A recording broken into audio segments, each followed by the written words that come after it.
Hello everyone, BSc second year. ठीक है, देखो मैं आज आपको पढ़ाऊंगा अवकल समीकरण।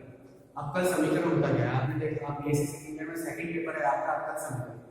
तो सबसे पहले किसी भी चीज को पढ़ने के लिए हमें ये पता होना चाहिए कि हम उस टॉपिक को पढ़ क्यों रहे हैं, इसका यूज कहाँ होने वाला है, कहाँ इसका हमें काम आएगा, जिसको इतनी मेहनत हमें करनी पड़ रही है। देखो हर चीज का एक लॉजिक होता है, गणित में कोई भी गणित में चीज आती है वो रीजन होता है इसका। तो सबसे पहले ये बताते हैं आपको कि अवकल समीकरण काम कैसे आता है। देखो आपने कई बार देखा होगा कि आप जब फिजिक्स पढ़ते हैं उसमें d upon d y upon d x का डिफरेंशिएशन करते हैं। आप लोग नॉर्मल आपने देखा होगा differentiation d y upon d x करके देखा होगा। ठीक है, कई बार आप फिजिक्स में पढ़ते हैं d square y upon d x square. ठीक है, ये क्या होता है? सारी अवकल समीकरण होती है। ये हमारे मैथ में डायरेक्ट यूज नहीं होती, लेकिन फिजिक्स और केमिस्ट्री में डायरेक्ट यूज होती है हमारे पास। इसलिए हम पढ़ेंगे पहले डिफरेंशियल इक्वेशन, जिसके इंग्लिश में हिंदी में होते हैं अवकल समीकरण। ठीक है, टॉपिक मेरा है।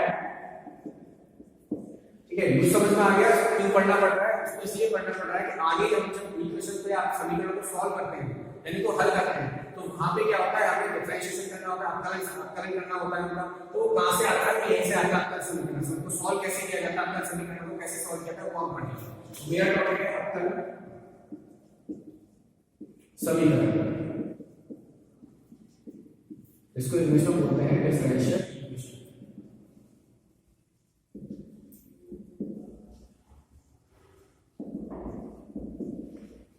ओके, तो देखिए डिफरेंशियल इक्वेशन क्या होता है।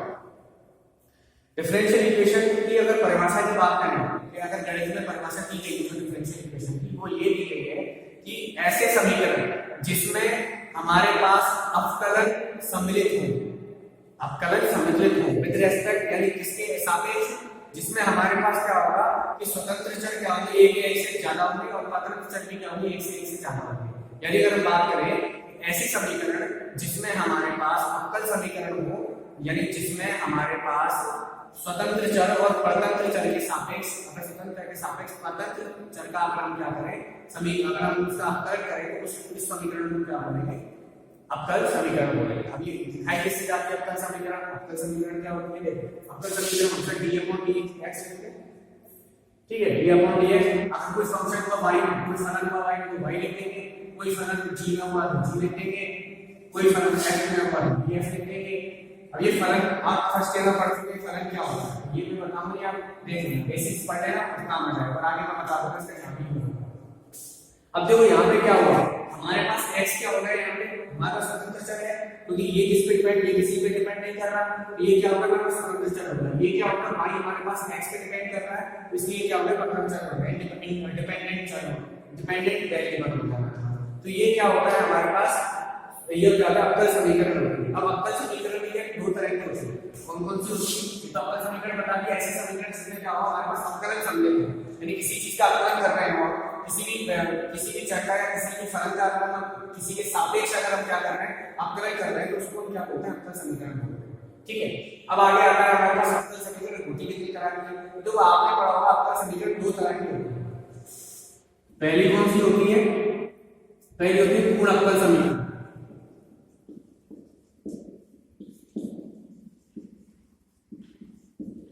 और दूसरी होती है हमारे पास आंशिक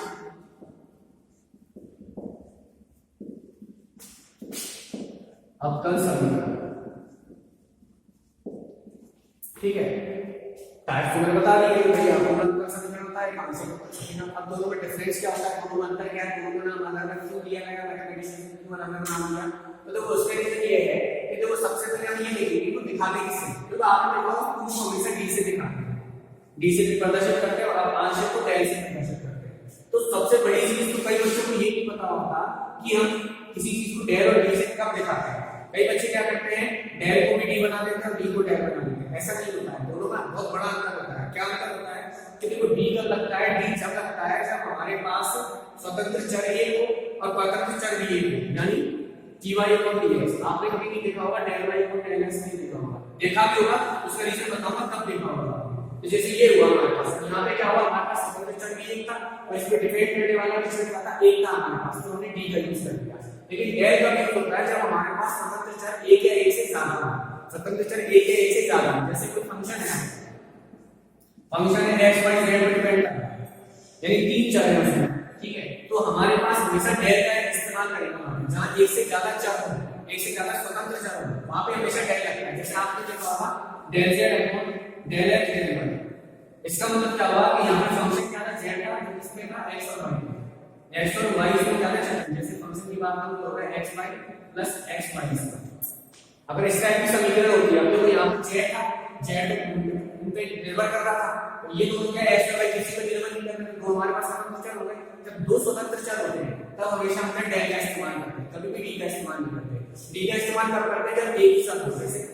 आपने देखा होगा ऐसा अक्सर आपको दे रखा होता है, x क्यूब दे रखा है, अगर मैं इसका डिफरेंशिएशन करता हूं d अपॉन dx करता हूं तो क्या हो जाएगा 3x होता है। डायरेक्ट d करके लिखते हैं। d करके क्यों लिखा, क्योंकि यहां पे सिर्फ एक ही स्वतंत्र चर था, इसलिए हमने d का इस्तेमाल किया। अगर यहां पे डेरिवेटिव करूंगा मैं यहां पे क्या करूंगा, अवकलन करूंगा, तो यहां पे मुझे डेल का इस्तेमाल करना पड़ेगा, क्योंकि यहां पे एक से ज्यादा स्वतंत्र चर है, इसलिए ये फर्क है दोनों में, डेल और डी।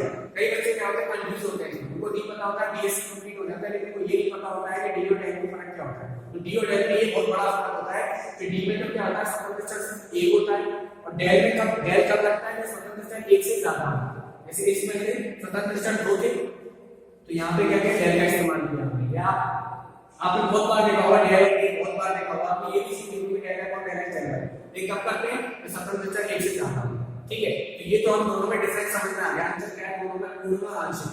तो ठीक है, तो पहले मैं लूंगा पूर्ण वाला कौन सा, डी लूंगा पहले, यानी जिसमें एक ही स्वतंत्र चर होगा, पहले उसकी बात करते हैं। ठीक है, पहले उसकी बात। ठीक है, तो मैं इसको मिटा रहा हूं, जैसे कि ये पूर्ण वाला। अब ये तो मैंने आपको बता दिया कि पूर्ण को डी से लिखते हैं, पूर्ण जिसमें क्या होगा, स्वतंत्र चर एक होगा। अब देखो जब हम पढ़ेंगे कितना में ये हम देखेंगे कि यहाँ पे हमें कोटि और घात के निकालने होंगे। जैसे आप कोई भी इक्वेशन देखिए, समीकरण देखिए, आप जैसे लिख दिया d2y upon dx2 plus dy upon dx plus y equal to 0। यानी आप कोई अवकल समीकरण देखिए, अवकल समीकरण अगर मुझे इसमें पूछे इसकी कोटि क्या होगी इस अवकल समीकरण की, और हमारे पास इसमें घात क्या होगी अवकल समीकरण की, तो वो कैसे निकालते हैं। देखो सबसे पहले बात करते हैं कोटि।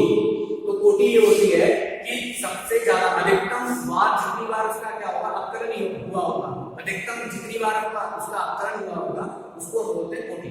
अब देखो इसका अधिकतम यानी y का अधिकतम कितनी बार हमने अवकलन किया है, 2 बार किया है, सबसे अधिकतम 2 बार किया है, तो इसकी कोटि क्या हो जाएगी,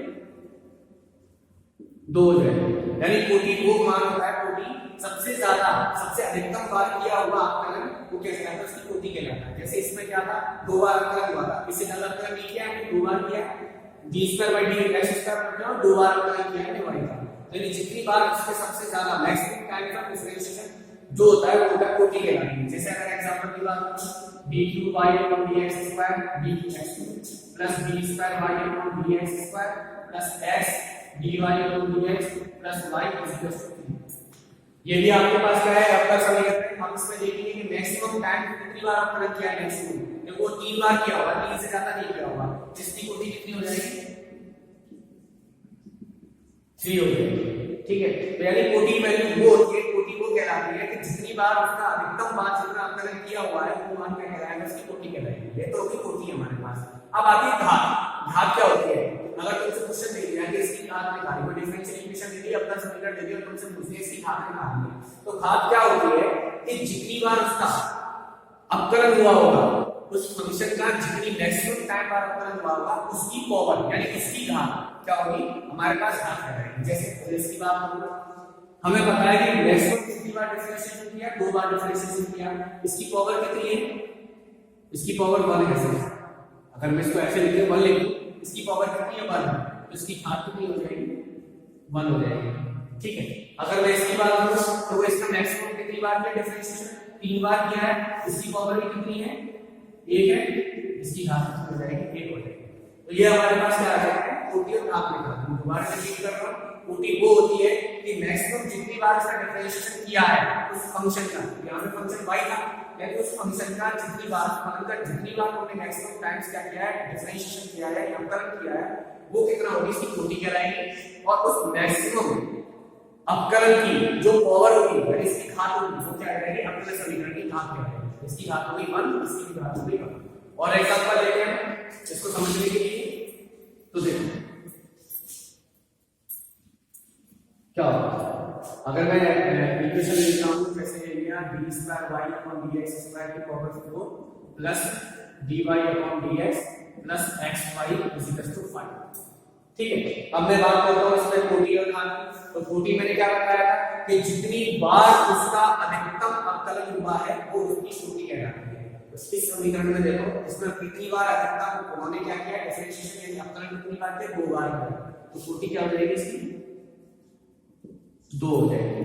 अब घात की बात आती है, मैंने क्या बताया था, घात वो होती है कि मैक्सिमम जो अवकलन हुआ है उसकी पावर, जिस फंक्शन का मैक्सिमम जितनी बार इसका अवकलन हुआ उसकी पावर यानी उसकी घात कहलाएगी, उसकी घात कहलाएगी, उस अवकल समीकरण की घात कहलाएगी। अब देखो मैक्सिमम इसका हुआ था 2 बार, तो इसकी घात कितनी है, 4 है। इसकी अवकल समीकरण की घात कितनी हो जाएगी, 4 हो जाएगी। तो ये हमारे पास क्या हो गया, घात और कोटि हो गया। ठीक है, अब किसी के दिमाग में ये भी क्वेश्चन आ रहा होगा कि क्या हर बार हम घात और कोटि निकाल सकते हैं? क्या पॉसिबल है ऐसा कि हर समीकरण की, हर अवकल समीकरण की घात और कोटि निकालना पॉसिबल है? तो देखो इसका आंसर है नो, यानी हर क्वेश्चन की हम घात और कोटि नहीं निकाल सकते। कोटि हम हर क्वेश्चन की निकाल सकते हैं लेकिन घात हर क्वेश्चन की नहीं निकाल सकते। हर डिफरेंशियल इक्वेशन के हर अवकल समीकरण की घात निकालना पॉसिबल नहीं है। कोटि हर डिफरेंशियल इक्वेशन यानी हर अवकल समीकरण की कोटि निकालना पॉसिबल है लेकिन घात हर अवकल समीकरण की एग्जिस्ट नहीं करती है, अस्तित्व नहीं होती। एग्जांपल इसका बहुत अच्छा एग्जांपल है, कई बार आया हुआ क्वेश्चन है 1 नंबर में, यूनिवर्सिटी में काफी टाइम पहले पूछा था।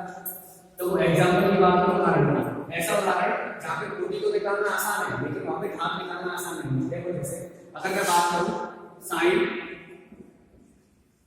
dy upon dx plus y is equal to 0।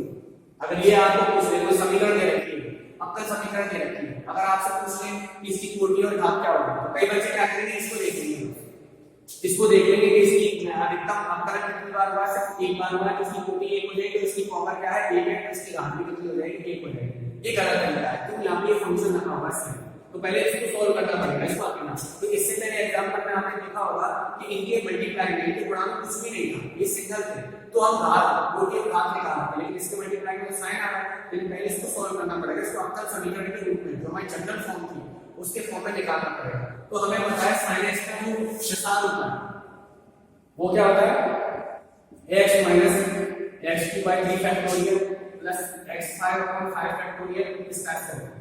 ठीक है, तो इसका एक्सप्रेशन इसको मान लिया x मान लिया इसको, अगर मैं इसको x मान लूं इसमें फिट करूंगा यानी sin dy upon dx निकालूंगा, तो ये क्या हो जाएगा dy upon dx minus dy upon dx cube 1 upon 3 factorial आ जाएगा plus 1 upon 5 factorial dy upon dx की पावर 5 इस टाइप से चलता चला जाएगा। अब निकालो, देखो अब यहाँ पे क्या आ गया हमारे पास, इसकी वैल्यू क्या आ गई हमारे पास, ये किसकी वैल्यू, इसकी वैल्यू भाई यहाँ पे लिखूंगा इसको, ये कहेंगे dy upon dx, इसकी वैल्यू तो ये वैल्यू क्या है हमारे पास dy upon dx minus 1 upon 3 factorial dy upon dx की power 2 plus 1 upon 5 factorial dy upon dx की पावर 5 इस टाइप से चलता चला जाएगा। अब निकाल सकते हो जो इसके मल्टीप्लाई में कुछ नहीं है, इनके मल्टीप्लाई में नंबर हो सकता है, नंबर हो सकते हैं लेकिन कोई ऐसे फंक्शन नहीं होने चाहिए, sin cos इस टाइप के फंक्शन नहीं होने चाहिए, सिंगल होना चाहिए। नंबर हो सकते हैं, नंबर कांस्टेंट नहीं, कांस्टेंट हो सकता है लेकिन इस टाइप की नहीं होनी चाहिए। अब यहां पे हमारे पास फॉर्मूला बन गया अवकल समीकरण में, तो यहां निकाल सकते हैं। देखो हर dy upon dx को आप देखो सिर्फ एक बार डिफरेंशिएशन हुआ है, एक बार अवकलन हुआ है इसका, तो कोटि क्या हो जाएगी इसकी 1 हो जाएगी। अब घात की बात करें तो इसकी घात तो 1 आ रही है, यहाँ पे वही इसकी घात 3 आ रही है, इसकी घात 5 आ रही है, बढ़ती जा रही है, तो यहाँ पे क्या होगा घात निकालना यानी हम कहेंगे नॉट एग्जिस्ट यानी विद्यमान नहीं। और वो क्यों विद्यमान नहीं, क्योंकि देखो यहाँ पे पावर 1 थी या 3 थी या 5 थी, बढ़ती जा रही है लेकिन कोटि तो सेम आ रही है सबकी, कोटि तो सबकी 1 है, तो हमने कोटि तो 1 लिख दी, लेकिन यहाँ पे घात के सबकी बढ़ती जा रही है, तो एक पर्टिकुलर घात हमें नहीं मिली, कोई वैल्यू में नहीं मिली, इसलिए क्या हो जाएगा विद्यमान नहीं। एक एग्जांपल मैंने आपको दे दिया। अब इसकी इस कहानी से ये शिक्षा मिलती है कि हर अवकल समीकरण की कोटि निकालना तो पॉसिबल है, कोटि तो निकाल सकते हैं, लेकिन हर अवकल समीकरण की घात निकालना पॉसिबल नहीं है, यानी जरूरी नहीं है कि हर अवकल समीकरण की घात जो हो वो विद्यमान हो भी सकती है और नहीं भी हो सकती है। दोनों एग्जांपल आपको पता है, विद्यमान वाला भी पता है, विद्यमान नहीं वाला भी मैंने आपको बता दिया। तो ये होती है हमारे पास कोटि और घात निकालना किसी भी अवकल समीकरण में। ये बहुत जरूरी होता है। ये आपका फर्स्ट चैप्टर जब सेकंड पेपर पढ़ोगे उसका फर्स्ट चैप्टर यही है, घात और कोटि निकालनी होती है क्वेश्चंस में, ठीक। और एक्सपेंशन उसमें पढ़ेंगे जब चैप्टर स्टार्ट करेंगे। तो ये हो गया हमारे पास घात और कोटि निकालना। अब आगे आता है हमारे पास ये अवकल समीकरण हो गया। आपका जो मैंने आपको प्रकार बता दिया, दो प्रकार के होते हैं, पूर्ण अवकल समीकरण और एक होती है हमारे पास आंशिक अवकल समीकरण, ठीक है। पूर्ण का मैंने बता दिया, पूर्ण लेके चल रहा हूं। पूर्ण में सबसे पहले क्या बताया आपको, घात और कोटि कैसे निकालते हैं। फिर इसके बाद मैंने बताया कि घात और कोटि जरूरी नहीं है हर बार निकल जाए, कोटि तो जरूरी है हर बार निकल जाएगी, लेकिन घात जरूरी नहीं है हर बार विद्यमान हो भी सकती है, नहीं भी हो सकती। इसके बाद आते हैं अब ये तो हमारे पास क्या हो गया। और अब हम बात करते हैं कोटि। एक कोटि पढ़ी हमने, दो कोटि भी देखी हमने, तीन कोटि भी देखी। आपने देखा होगा मैंने कोटि एक का भी क्वेश्चन करवाया, जिसकी कोटि दो आ रही है उसका भी एग्जांपल बताया, और तीन कोटि आ गई उसका भी आपको एग्जांपल बताया, ठीक है। चलो आगे बढ़ते हैं। और क्या होता है डिफरेंशियल इक्वेशन का समीकरण में, देखिए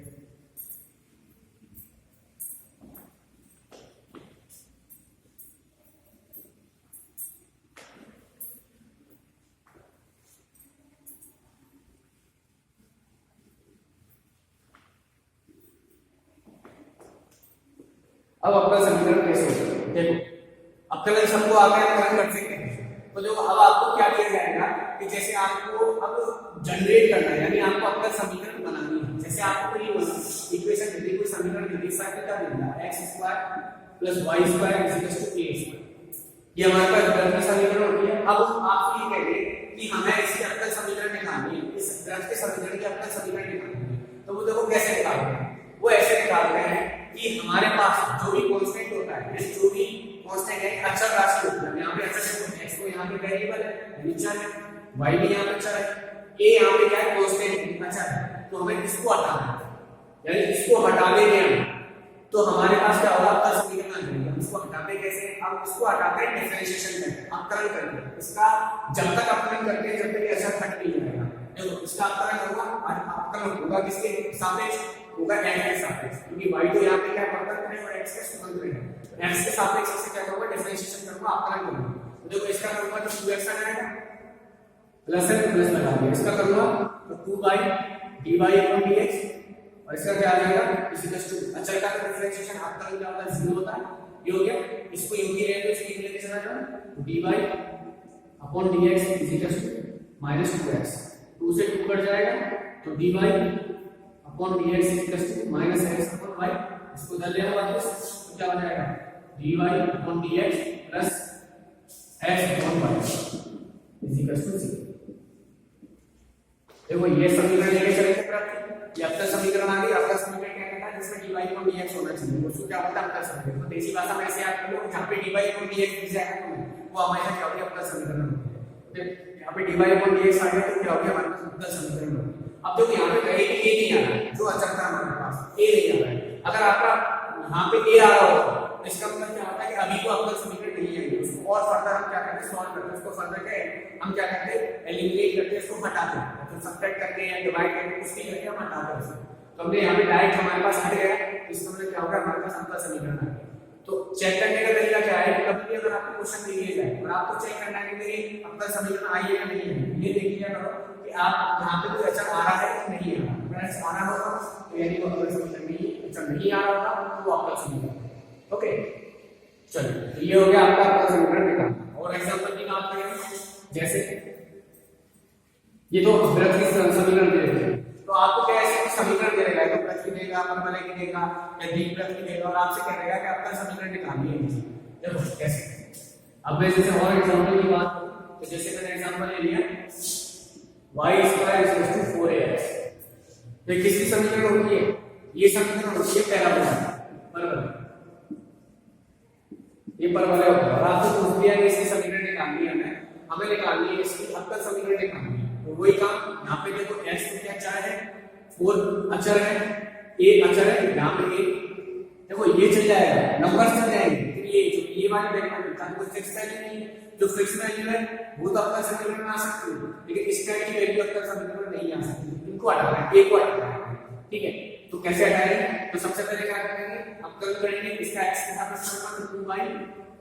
2/dy/dx, इसका क्या हो जाएगा 4a, ये हो गया, 4 हो गया, x का तो 1 हो जाएगा, 4 हो जाएगा, 2 से ये 4 जाएगा 2 का, ये हो जाएगा y dy upon dx is equal to 2a। ये हो गया हमारे पास। अब देखो यहाँ भी ये आ रहा है हमारे पास, यहाँ पे हम नहीं कह सकते अवकल समीकरण, क्योंकि मैंने क्या बताया था अवकल समीकरण तब पूरी होगी तुम्हारी जहाँ भी ये कांस्टेंट हटना चाहिए, अच्छा हटना चाहिए, और यहाँ तो हटा रही है, तो उसको हटाना है, वो कैसे हटाना है, अब आपको क्या करना है कि देखो कैसे हटाते हैं वो आपको दिखाना। अब यहाँ पे ये आ रहा है, यहाँ से a की वैल्यू क्या आ जाएगी, यहाँ से a की वैल्यू आ जाएगी, इसको 2 को नीचे ले जाओ, a बराबर हो जाएगा y upon 2 dy upon dx। ये हो जाएगा, a की वैल्यू यहाँ पे रख दो, a की वैल्यू यहाँ रखूंगा तो y square is plus 4, a की वैल्यू है y upon dy upon dx into x।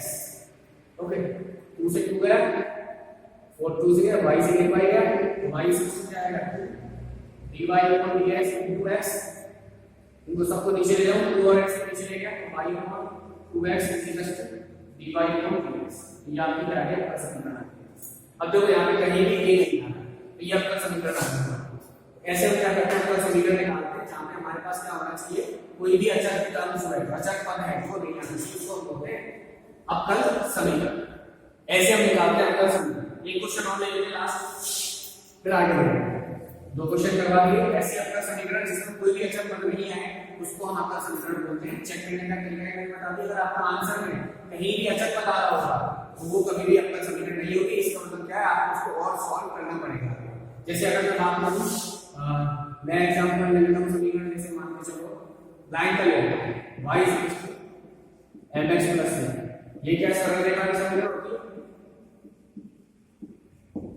ये सरल रेखा की समीकरण होती है। अब देखो यहाँ पे प्रॉब्लम क्या है, 2 आ रही है, एक m भी अचर है यहाँ पे और एक c भी अचर है, तो हमें इस तरीके से निकालना है, एक m भी अचर c भी अचर है, ऐसे अवकल समीकरण निकालनी। देखो वही सबसे पहला काम, अब कल करो इसका x के साथ में सूचना हो जाएगा dy upon dx, और इसका क्या हो जाएगा हमारे पास m, यहाँ से m हो गया, m की वैल्यू यहाँ से ये उठा कर रख दी यहाँ पे, तो y is equal to dy upon dx into x plus c। अब तो c प्रॉब्लम कर रहा है, c बराबर यहाँ से क्या हो जाएगा, और ये हो जाएगा आपका x y minus x dy upon dx। ये हो गया, पर लेकिन c आ रहा है यहाँ पे, यानी आपका समीकरण हमारी पूरी नहीं हुई है। इसके लिए क्या करना पड़ेगा, c को फिर दोबारा एक्सपेरिमेंट कर दो, m और c की वैल्यू दोनों आ गई, m की भी आ गई हमारे पास, c की भी आ गई, m और c की वैल्यू उठा के यहाँ पे कर दो। देखो y m की वैल्यू हो जाएगी dy upon dx into x, ठीक है, dy upon dx into x आ गया वाला प्लस c की वैल्यू क्या है y minus x dy upon dx। इसको सॉल्व करें तो देखो ये आ जाएगा हमारे पास, ये कट जाएगा, और देखो y से y यानी 0 बराबर 0 आ, यानी हमारा तरीका गलत है, ऐसे नहीं लिखना। अब देखो मैंने क्यों किया ये, मैं ये बताने के लिए किया कि अगर कई स्टूडेंट्स क्या करते हैं, इस टाइप से कर देते हैं, अगर 0/0 आ जाता है, अब उनको समझ नहीं आता इसके आगे से क्या करें, तो कभी भी वैल्यू ऐसे पुट करनी है जिससे 0 बराबर 0 नहीं आए। ये मैंने उससे किया जिससे आपको ये बता सकूं कि कहीं आपको क्या यहाँ पे ऐसे नहीं करना है कि आपको वैल्यू ऐसे पुट नहीं करनी है, वहां पे इक्वेशन कुछ नहीं कर देना है, ये तरीका भी गलत है। उसको निकालने के लिए सही तरीका क्या है,